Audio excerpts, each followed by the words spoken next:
dear friends, welcome to Aspire Edu Tips. നമുക്ക് ഇന്ന് കുറച്ച് കളക്റ്റീവ് നൗൺസ് ഒക്കെ നോക്കാം. നമ്മൾ കുറേ കോമ്പറ്റേറ്റീവ് എക്സാംസിലൊക്കെ കാണുന്ന ഒരു ടോപ്പിക് തന്നെയാണ് ഈ കളക്റ്റീവ് നൗൺസ് എന്ന് പറയുന്നത്. കുറച്ച് നമുക്ക് ഈ ഒരു ഫസ്റ്റ് പാർട്ടിലൂടെ പരിചയപ്പെടാം. ബാക്കി നമുക്ക് വരും ക്ലാസ്സിലൂടെ നോക്കാം. HERD, ഹെർഡ് എന്ന് പറയുന്ന ആ ഒരു വാക്ക് കുറച്ച് ജീവികളുടെ കൂട്ടത്തിനെ റെപ്രസെൻ്റ് ചെയ്യാറുണ്ട്. അപ്പോൾ അതേതൊക്കെയാണ് നോക്കാം. ഫസ്റ്റ് വൺ, കാറ്റിൽസിൻ്റെ കൂട്ടം, അതിനെയാണ് നമ്മൾ ഹെർഡ് എന്ന് പറയാറുണ്ട്. A herd of cattles. അതേപോലെ കൗസ്, പശുവിൻ്റെ കൂട്ടം, അതും ഹെർഡ് തന്നെയാണ്. എ ഹെർഡ് ഓഫ് കൗസ് എന്നാണ് പറയാറുള്ളത്.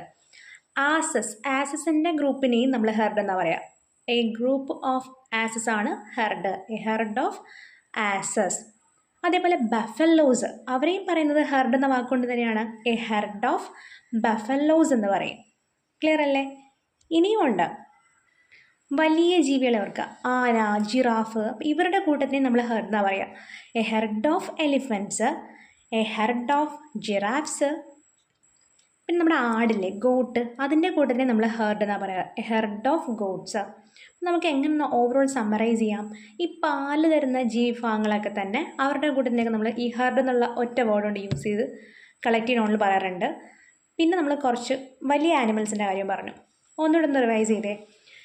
ഈ ഹെർഡ് എന്ന വാക്ക് കൂട്ടമായി വരുന്നവരാണ് കാറ്റിൽസ് ഉണ്ട്, കൗസ് ഉണ്ട്, ഗോട്ടുണ്ട്, ബഫലോസ് ഉണ്ട്, ആസസിൻ്റെ കാര്യവും പറഞ്ഞു. അപ്പോൾ ഇത് ഇത്രയും അതിൻ്റെ കൂട്ടത്തിൽ നമ്മൾ ഹെർഡ് എന്ന വാക്ക് തന്നെയാണ് പറഞ്ഞത്.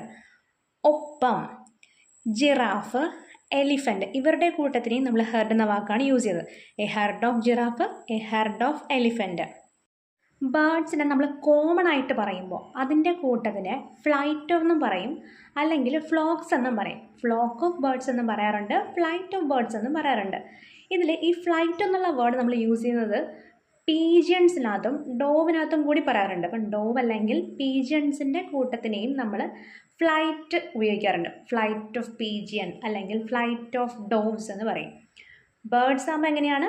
എ ഫ്ലൈറ്റ് ഓഫ് ബേർഡ്സ് അല്ലെങ്കിൽ എ ഫ്ലോക്ക് ഓഫ് ബേർഡ്സ്. ഇനി ഫ്ലോക്ക് എന്ന് പറയുന്ന വാക്ക് കൂട്ടമായി വരുന്ന മറ്റു രണ്ടെണ്ണം കൂടെ പരിചയപ്പെടാം. ക്യാമൽസിൻ്റെ കൂട്ടത്തിനെ നമ്മൾ ഫ്ലോക്ക് എന്ന വേർഡിനെ യൂസ് ചെയ്യുന്നത്. എ ഫ്ലോക്ക് ഓഫ് ക്യാമൽസ് എന്ന് പറയും. സിമിലർലി ഡക്കിലെ, താറാവ്, അപ്പം താറാവിൻ്റെ കൂട്ടം, അതിനെ നമ്മൾ ഫ്ലോക്ക് എന്നാണ് പറയുക. A flock of ducks. അപ്പോൾ ഇത്രയും കാര്യങ്ങൾ ഒന്നുകൂടെ നോക്കിക്കേ. എ ഫ്ലൈറ്റ് ഓഫ് ബേർഡ്സ് അല്ലെങ്കിൽ a flock of birds. Clear അല്ലേ? അതേപോലെ ഡോവ് അല്ലെങ്കിൽ പീജിയൻ വരുമ്പോൾ അത് ഫ്ലൈറ്റാണ് പറഞ്ഞത്. A flight of pigeon or a flight of doves എന്ന് പറയും. ഇനി ഫ്ലോക്ക് എന്ന വേർഡ് പറയുമ്പോഴോ എ ഫ്ലോക്ക് ഓഫ് ക്യാമൽസ്, അതേപോലെ തന്നെ എ ഫ്ലോക്ക് ഓഫ് ഡക്സ്.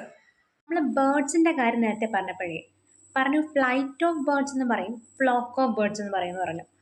അത് കഴിഞ്ഞിട്ട് പീജിയൻ അല്ലെങ്കിൽ ഡോഗ്സിൻ്റെ കാര്യം വന്നപ്പോഴത്തേക്കും അവരുടെ ഗ്രൂപ്പിന് നമ്മൾ എന്താ പറഞ്ഞത്? ഫ്ലൈറ്റ് എന്ന വേർഡായിരുന്നു. ഫ്ലൈറ്റ് ഓഫ് പീജിയൻ അല്ലെങ്കിൽ ഫ്ലൈറ്റ് ഓഫ് ഡോഗ്സ് എന്നായിരുന്നു. ഇനി ഔള്, അതായത് മൂങ്ങയുടെ കൂട്ടത്തിനെ പറഞ്ഞതാണ് പാർലമെൻറ്റ്. അപ്പം പാർലമെൻറ്റ് എന്ന വേർഡ് അല്ലെങ്കിൽ ആ പാർലമെൻറ്റ് എന്ന് ഉദ്ദേശിക്കുന്നത് എന്തിനെയാണ്? ഔളിൻ്റെ ഗ്രൂപ്പാണ്. എ ഗ്രൂപ്പ് ഓഫ് ഔൾ, അതാണ് പാർലമെൻറ്റ്. അപ്പം എങ്ങനെ പറയാം? എ പാർലമെൻറ്റ് ഓഫ് ഔൾസ് എന്ന് പറയാം. പീകോക്കിൻ്റെ കൂട്ടമാണ് മെസ്റ്റർ എന്ന് പറയുന്നത്. MESTER. എ മെസ്റ്റർ ഓഫ് പീകോക്സ് എന്നാണ് പറയുക. അതേപോലെ ഡോഗ്സിൻ്റെ കൂട്ടം, അത് നമ്മൾ പാക്ക് എന്നാണ് പറഞ്ഞത്. A pack of dogs. നമ്മൾ പട്ടികളൊക്കെ നമുക്ക് ഇഷ്ടമില്ലെങ്കിൽ നമ്മൾ പാക്ക് ചെയ്തുകൊണ്ട് കളയുന്നുള്ള രീതിയിൽ ഓർക്കുക. എ പാക്ക് ഓഫ് ഡോഗ്സ് ആണ് ഡോഗ്സിൻ്റെ കൂട്ടം. പാരറ്റില്ലേ, തത്ത നമ്മളുടെയൊക്കെ ഭയങ്കര കമ്പനിയല്ലേ, അത് ഓർക്കുക. അപ്പോൾ ഈ പാരറ്റിൻ്റെ ഗ്രൂപ്പ് അല്ലെങ്കിൽ അതിൻ്റെ കളക്റ്റീവ് നൗണാണ് company. COMPANY. A company of parrots എന്നാണ് പാരറ്റ്സിൻ്റെ കളക്റ്റീവ് നൗൺ. അതേപോലെ തന്നെയാണ് സ്പാരോയുടെ കൂട്ടം, അതിൻ്റെ കളക്റ്റീവ് നൗൺ ആണ് host. A host of sparrows എന്നാണ് നമ്മൾ പറയുന്നത്. ഇത്രയും കളക്റ്റീവ് നൗൺസ് നിങ്ങൾക്ക് മനസ്സിലായെന്ന് വിശ്വസിക്കുന്നു. ബാക്കി ഭാഗമായിട്ട് നമുക്ക് അടുത്ത ക്ലാസ്സിലേക്ക് കാണാം. ക്ലാസ്സിൽ ഇഷ്ടപ്പെട്ട ലൈക്ക് ചെയ്യുക, സബ്സ്ക്രൈബ് ചെയ്യുക, കൂട്ടുകാർക്കൊക്കെ ഷെയർ ചെയ്യുക. താങ്ക്